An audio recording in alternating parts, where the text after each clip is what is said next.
အားလုံးပဲမင်္ဂလာပါရှင် IT မှာကြိုဆိုပါရစေဒီတစ်ပတ်ပြောမယ့်ခေါင်းစဉ်လေးကတော့IAM အကြောင်းပဲဆက်ပြီးတော့ပြပေးသွားမှာပါပြီးခဲ့တဲ့တစ်ပတ်က IAM နဲ့ပတ်သက်ပြီးတော့ intro လေးလုပ်ခဲ့ပါတယ် user account လေးတစ်ခုလည်းစောက်ခဲ့ပါတယ်အခုဒီတစ်ပတ်မှာတော့ IAM admin user account နဲ့ admin group ပေါ့နော်အဲ့ဒါလေးတွေ create လုပ်မဲ့အကြောင်းလေးဆက်ပြီးတော့ပြပေးသွားပါမယ်ရှင်အဲ့တော့ဒီ AWS documentation လေးတိုင်းပဲဆက်ပြီးတော့ပြသွားပါမယ်အဲ့တော့ဒီမှာ IAM နဲ့စမယ်ဆိုလို့ရှိရင် IAM ဆိုတာတော့ပြီးခဲ့တဲ့တစ်ပတ်မှာပြခဲ့တဲ့အတိုင်းပဲ Identity and Access Management ပေါ့နော်အဲ့တော့ကိုယ့်ရဲ့ AWS account မှာ IAM user တွေ create လုပ်ပြီးတော့ AWS resource တွေကို access တွေပေးလို့ရတယ်ပေါ့အဲ့အတွက်ဆိုရင် IAM concept လေးနားလည်ဖို့လိုတယ်အဲ့တော့ပြီးခဲ့တဲ့တစ်ပတ်မှာတော့ intro လည်းလုပ်ခဲ့တယ်ဆိုတော့သိပြီးကြပြီလို့ထင်ပါတယ်ဒီမှာတော့သူကပုံလေးနဲ့ပြထားတယ်ပေါ့နော်အဲ့တော့ဒီပုံလေးထဲမှာတော့သူက group လေး၃ခုစောင့်မယ်AWS account ရဲ့ simple example လေးတစ်ခုပေါ့နော်အဲ့ group လေး၃ခုစောက်ပြီးတော့ group တစ်ခုစီမှာ user တွေစုထားမယ်ပေါ့အဲ့တော့ user တွေက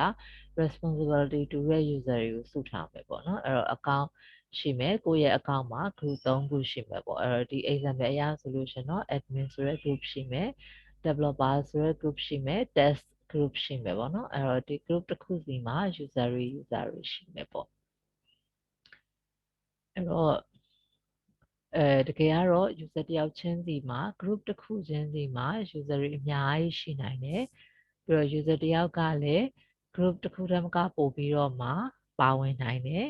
တခြား group တစ်ခုအပြင်တခြား group ထဲမှာလည်း member အနေနဲ့ပါဝင်လို့ရတယ်ပေါ့နော်အဲ့တော့ဒီမှာတော့ထည့်မဆွဲထားပါဘူးဒါပေမဲ့ group ထဲက group တော့ဖြစ်လို့မရဘူးပေါ့နော်ဒီ group ထဲမှာတခြား group တွေထပ်ပါနေတယ်ဆိုတာမျိုးတော့ရှိလို့မရပါဘူးအဲ့တော့ကိုက policy သတ်မှတ်မယ်ဆိုလို့ရှိရင် permission တွေပေးခြင်းတယ်ဆိုရင် group ကို permission ပေးလိုက်တာနဲ့အဲ့ group ထဲက member တွေအကုန်လုံးကအဲ့ဒီ group ရဲ့ permission တိုင်းရရှိသွားမယ်ပေါ့နော်အဲ့ဒါဆိုရင်ဒီပုံလေးတိုင်းဆက်ပြီးတော့လှုပ်သွားဖို့ဆက်ပြီးတော့ပြသွားဖို့ကဘာလုပ်မလဲဆိုရင်အရင်ဆုံး administrator group စောင့်မယ်ပေါ့နော် administrator group စောင့်မယ်ပြီးလို့ရှိရင်ကိုယ့်ရဲ့ AWS account ရဲ့ resource တွေကို access ရဖို့အတွက် group permission ပေးမယ်ပေါ့အဲ့တော့ပြီးရင် user စောင့်မယ်အဲ့ user ကိုအဲ့ group ထဲကိုထည့်မယ်ပေါ့နော်အဲ့လိုပုံစံလေးနဲ့ဆက်ပြီးတော့သွားမယ်အဲ့တော့ user ကို password လေးပေးပြီးတော့မှ console တွေကို access ဝင်မယ် sign ဝင်မယ်ပေါ့အဲ့လိုပုံစံလေးနဲ့သွားပါမယ်အဲ့တော့ဒီမှာဆိုရင်အရင်ဆုံးဒါလေးပေါ့နော်ဒီ topic လေးကိုဆက်ပြီးတော့ကြည့်လိုက်ပါမယ်အဲ့တော့အရင်ဆုံးအဲ့ဒါတွေအတွက်ဆိုလို့ရှိရင်ပထမဆုံး IAM admin user စောင့်မယ်ပြီးရင် user group စောင့်မယ်ပေါ့နော်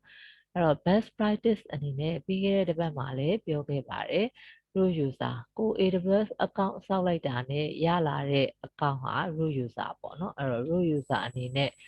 every text time ကို login မဝင်ဖို့ assign မလုပ်sign in မဝင်ဖို့ပေါ့နော် every text time အလုပ်လုပ်ဖို့ရ root မသုံးဖို့ပြောခဲ့ပူပါတယ်အဲ့တော့ဒီမှာလည်းအဲ့ဒါပဲထပ်ပြောတာပေါ့နော်အဲ့တော့ best security best practice အနေနဲ့ကမလို့ဆိုရင် root user ကိုမသုံးနဲ့ပေါ့နော်အဲ့တော့တချို့လိုအပ်တဲ့နေရာတွေမှာပဲသုံးမယ်ပေါ့အဲ့တော့ root user သုံးတဲ့ text တွေလည်းပြီးခဲ့တဲ့ဘက်ကပြောခဲ့ပူပါတယ်အဲ့တော့ဒီမှာကအဲ့တော့အဲ့ဒီအစားဒါဆိုရင်ဘယ်လိုလုပ်မလဲပေါ့နော် root user မသုံးမနဲ့ဆိုလို့ရှိရင်ကိုရီးယား new IAM user တွေ create လုပ်ပြီးတော့သုံးလို့ရတယ်ပေါ့နော်အဲ့တော့တယောက်ချင်းစီကိုIAM user အသစ်တွေစောက်ပြီးလို့ရှိရင် administrator access ပေးပေါ့အဲ့လိုပုံစံလေးနဲ့သုံးလို့ရပါတယ်အဲ့တော့အဲ့ user တွေကိုမှဒီ administrator ဆိုတဲ့ user group ပေါ့နော်ဒီ group ထဲကို assign လုပ်ပေါ့အဲ့ဒါဆိုရင်ဒါ administrator များပါဝင်သော group ပေါ့အဲ့လိုပုံစံလေးဖြစ်မယ်ပေါ့နော်အဲဆိုရင်အဲ့ group ကိုပေးမဲ့ policy ကဘာဖြစ်မလဲဆိုရင်administrator access ဆိုတဲ့ manage policy ပေါ့အဲ့ဒါလေး attach လုပ်ပေးလိုက်လို့ရှိရင်အဲ့ group ထဲက user တွေဟာ administrator access ရမယ်ပေါ့အဲ့လိုပုံစံလေးနဲ့သုံးသွားမှာပါအဲ့တော့ root user အစားသက်ဆိုင်ရာ admin တယောက်ချင်းစီကသူတို့ရဲ့ကိုယ်ပိုင်account information တွေကိုယ်ပိုင် key တွေနဲ့သုံးလို့ရသွားမယ်ပေါ့နော်အဲ့လိုလေးစမ်းကြည့်ပါမယ် test လုပ်ကြည့်ပါမယ်ဒါဆိုလို့ရှိရင်အရင်ဆုံး ဒီ administrator user တယောက် create လုပ်မယ်သူ့ရဲ့ group ပေါ့နော်လုပ်မယ်ပေါ့အဲ့တော့ဖန်တီးမယ်ပေါ့ create လုပ်မယ်ပေါ့ဒါဆိုရင်သုံးလို့ရတဲ့နည်းလမ်းတွေက console ရှိတယ် command line interface နဲ့သုံးလို့ရတယ်နော်အဲ့တော့ဒီမှာကတော့ STP လည်းရတယ်ပေါ့နော်ဒီမှာတော့နှစ်မျိုးပြောပြထားတယ်အဲ့တော့ဒီမှာတော့ console နဲ့ပဲပြောပြသွားပါမယ်အဲ့တော့ console access နဲ့ပြပြသွားမယ်ဒါဆိုရင် IAM console ရဲ့ဝင်မယ်ပေါ့နော်အဲ့တော့ root user အနေနဲ့ဒီ account owner အနေနဲ့ပေါ့နော်အဲ့တော့ sign ဝင်ပြီးလို့ရှိရင်user account စောင့်မယ်ပေါ့နော်အဲ့တော့ user account စောင့်ဖို့အတွက်ကိုနောက်ပိုင်းမှာဘာဆက်လုပ်မလဲဆိုရင်ဒီဘက်မှာပါတဲ့အရာဆိုလို့ရှိရင်နောက်ပိုင်းမှာဒီ billing data တွေပေါ့နော် billing data တွေကို access လုပ်ခွင့်ရဖို့အတွက်လည်းပေးမှာပေါ့အဲ့ဒီအတွက်လည်းပေးမှာဆိုလို့ရှိရင်ကိုကဘာလုပ်မလဲဆိုရင် billing မှာသုံးခွင့်ရှိဖို့အတွက်ပေါ့နော်အဲ့တော့ billing အတွက်ပါenable လုပ်ထားခဲ့မယ်ပေါ့နော် activate လုပ်ထားခဲ့မယ်ပေါ့အဲ့ဒါလေးတွေလည်းဆက်ပြီးတော့ကြည့်အောင်ဒါဆိုရင်အခုရောက်နေတဲ့ console ပေါ့နော်ဒါ IAM management console တွေကိုရောက်နေတယ်ဒါဝင်နေကြ account နဲ့မဟုတ်ပါဘူးသူကအရင်ဝင်နေကြက STUCPE ဆိုတဲ့ account ပေါ့နော်အခုဒီမှာကတော့ဒီမှာ IAD lab ထဲကိုရောက်နေတယ်ဒီ account ID နဲ့ပေါ့နော်အဲ့တော့ရောက်နေတယ်အဲ့တော့ဒီထဲမှာဒီထဲကနေပြီးတော့ကျွန်တော်ဘယ်ကိုသွားမလဲဆိုရင်ဒီမှာကြည့်လိုက်ပါမယ်အဲ့တော့ account ကိုရွှေ့မယ်နော်အဲ့တော့ဘာထဲမှာ account ကိုရွှေ့ပြီးလို့ရှိရင်ဒီ IAM user and role access to billing information ဆိုတဲ့ section ကိုသွားပြီးတော့ edit ရွှေ့ရမယ်ပေါ့နော်အဲ့တော့ဒီကနေမှ account ပေါ့နော်new tab နဲ့တော့မသွားလိုက်ဘူးအဲ့ဒီကနေမှဒီထဲမှာလိုက်ရှာမယ်ဒီမှာပေါ့နော်ခုနကတော့ပြောတဲ့ခေါင်းစဉ်လေး IAM user and role access to billing information အဲ့တော့အဲ့ထဲမှာလက်ရှိကဘာဖြစ်နေလဲဆိုတော့သူ့အတွက် IAM user တွေအတွက် IAM role access တွေအတွက် billing information ကိုသုံးခွင့်မပေးထားဘူးပေါ့နော်ဒီ activate လုပ်ထားတယ်အဲ့ဒါလေးကိုသုံးခွင့်ပေးခဲ့ခြင်းတယ်ဆိုလို့ရှိရင်ဒီမှာကြိုပြီးတော့ပြင်ပေးခဲ့ရမယ်ပေါ့နော်အဲ့ edit မှာ activate လုပ်လိုက်မယ်ပေါ့ IAM access ကို billing information တွေပါကြည့်ခွင့်ပေးမယ်လို့ဆိုရင်ဒါလေးကိုရွှေ့ခဲ့ရမယ်ပေါ့နော် activate လုပ်မယ်ပြီး update လုပ်လိုက်ဒါဆိုရင်ခုနကတော့activate မဖြစ်ဘူးအခု activate ဖြစ်သွားပြီပေါ့နော်အဲ့ဒါလေးလုပ်ခဲ့မယ်ဟုတ်ပြီဒါဆိုလို့ရှိရင်ကျွန်တော်တို့ခုနဗာပြန်လုပ်မလဲဆိုရင် user account create လုပ်မယ်ဆိုရင် IAM ပေါ့နော် IAM ကို IAM service လေးကိုပြန်သွားလိုက်ပါမယ်အဲ့တော့ IAM service လေးထဲမှာဒီမှာကျမတို့ user ရှိမယ်ပေါ့နော်အဲ့တော့ user တွေရှိတယ်အဲ့ထဲမှာဒီမှာ add user ဆိုပြီးတော့သွားမှာပေါ့နော်add user မလုပ်ပြခင်ပြီးခဲ့တဲ့တစ်ပတ်မှာတော့ငါ create လုပ်ခဲ့တဲ့ user လေးကိုကြည့်လိုက်ပါမယ် user 1ပေါ့နော်user 1လေးပြီးခဲ့တဲ့တစ်ပတ်မှာ create လုပ်ခဲ့ကြတယ်ဒီရက်ကပေါ့နော် create လုပ်ခဲ့ကြတယ် create လုပ်ခဲ့တဲ့အချိန်မှာဒီ user 1ကို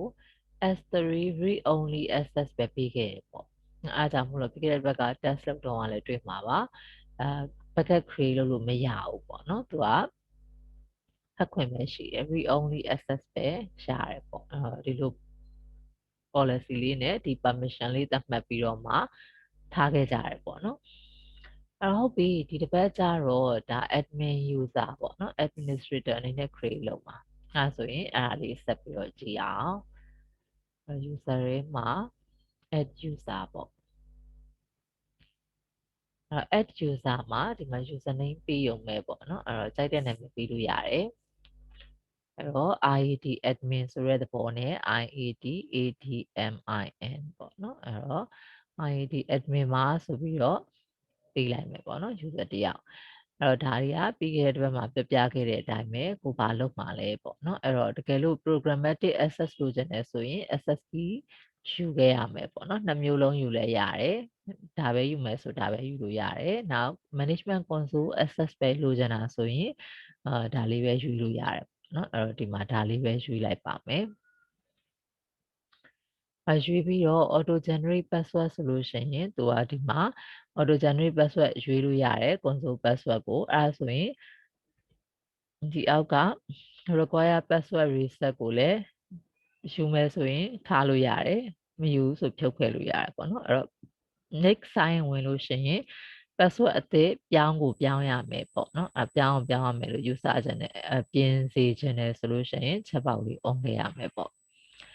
အဲ့တော့ဖြုတ်လဲရတယ်ထည့်လဲရတယ်ပေါ့နော်အဲ့တော့ပြောင်းစေခြင်းနဲ့ဆိုရင်ဒါပေါ့တကယ်လို့အဲ့လိုမဟုတ်ဘဲနဲ့ custom password ပေါ့နော်ကျွန်တော်ပြီးရင် login လဲစမ်းအောင်ပါဆိုတော့ကျွန်တော် auto generate လည်းမလုပ်တော့ဘူးပြောင်းလဲမပြောင်းခိုင်းတော့ဘူးကိုယ့်ဘာသာကိုယ်ပဲတခါတည်းရိုက်ထားခဲ့လိုက်တော့မယ်ပေါ့နော်တခါတည်းရိုက်ခဲ့မယ်ဆိုတော့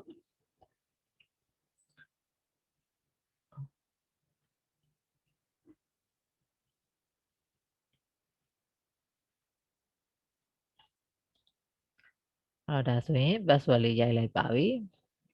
ရိုက်ပြီး permission သွားမယ်ပေါ့အဲ့တော့ဟုတ်ပြီဒါဆိုလို့ရှိရင်ကျမတို့ကဒီမှာသူကတခါတည်း user စောက်ပြီးပြီ user နာမည်ထည့်ပြီးပြီဆိုတာနဲ့ကျမပြီးခဲ့တဲ့တစ်ပတ်ကလည်းပြောခဲ့မှုပါတယ် permission ရွေးရပြီပေါ့နော်အဲ့တော့ user ကို group ထဲထည့်မှာလားရှိပြီးသား group တွေထည့်မှာလားဒါမှမဟုတ်ရင် existing user က permission တိုင်း copy ကူးမှာလားဒါမှမဟုတ်လို့ရှိရင် existing policy ကို direct attach လုပ်မလားပေါ့နော်အဲ့တော့ user ကို group ထဲထည့်မယ်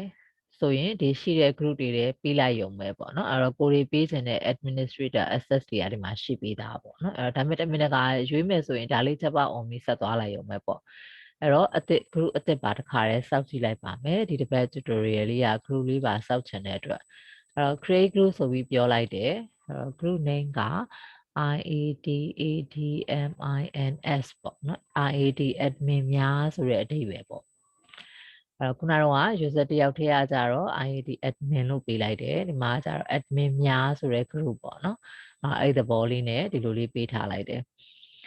ပေးထားလိုက်ပြီးတော့အောက်မှာကဒါ group name ကိုလိုချင်တဲ့ group name ကိုကြိုက်တာပေးလို့ရတယ်အဲ့တော့အောက်မှာကျတော့ဘယ် policy နာမည်နဲ့တွဲချင်တာလဲပေါ့နော်အဲ့တော့ဒီမှာ administrator access ပေါ့ administrator access ပေးချင်တာလို့ဒီမှာပြောလိုက်တယ်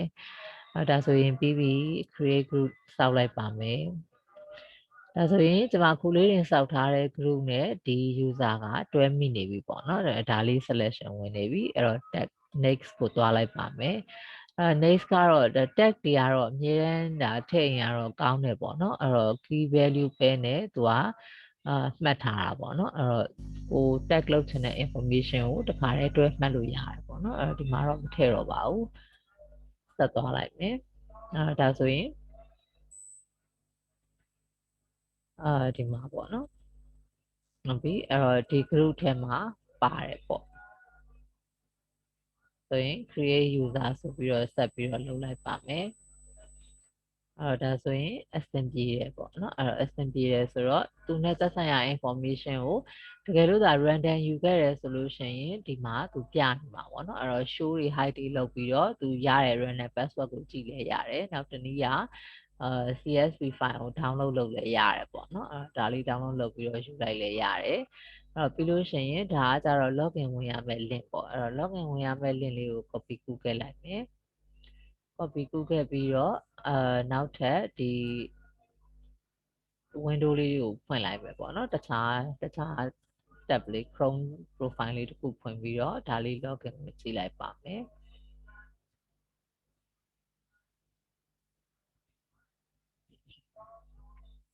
အဲ့တော့ဒီမှာစောစောတုန်းက IAD admin လို့ရိုက်လိုက်တယ်ပြီးလို့ရှိရင်ဒီမှာပိုရိုက်ခဲ့တဲ့ဟာပေါ့နော် IAD အဲ့တော့ကိုရိုက်ခဲ့တဲ့ password လေးရိုက်ပြီးတော့ဝင်လိုက်ပါမယ်ဒီမှာ password လေးပြန်ရိုက်လိုက်ပါအောင်မယ်